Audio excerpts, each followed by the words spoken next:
Well, Madeleine Lyons, who wrote that report, and she joins us now live from Ottawa. Welcome to the programme, Madeleine.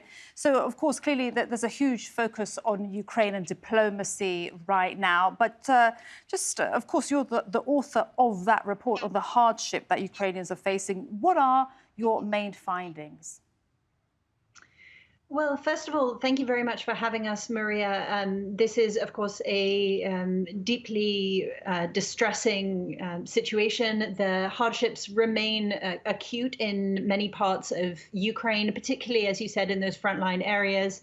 What we found in this report were two really interesting trends. The first is that while the majority of the population seems to be integrating relatively well into their host communities outside Ukraine, for those who have been displaced outside the country, we do see particular segments of the population that continue to experience real vulnerability and hardship outside Ukraine. And I would draw a particular attention here to the story of the elderly. So we see the elderly displaced outside, many of them living alone, 32% living alone, for example, which is unexpected.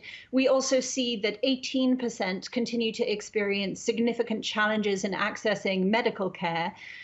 We see, furthermore, that 67% of them report that they have very low levels of knowledge of the host country language, which, of course, makes them very much more vulnerable to challenges accessing assistance and the benefits that they are otherwise entitled to.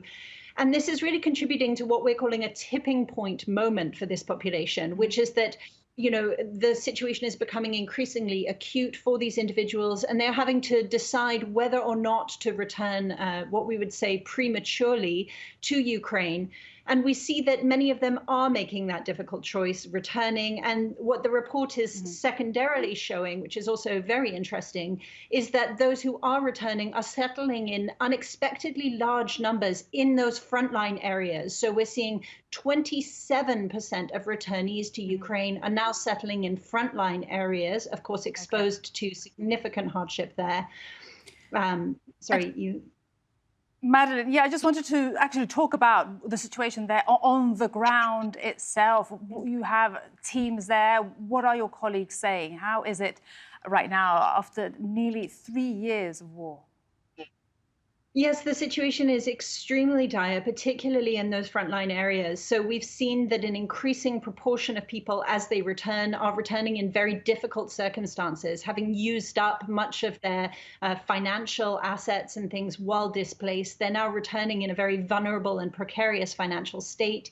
We see 79% of the population living in those frontline areas are expressing urgent, unmet humanitarian needs, very much in need of assistance from humanitarian organizations, from the government, from the global community, and we're doing our best to respond to those needs in a proactive and timely way.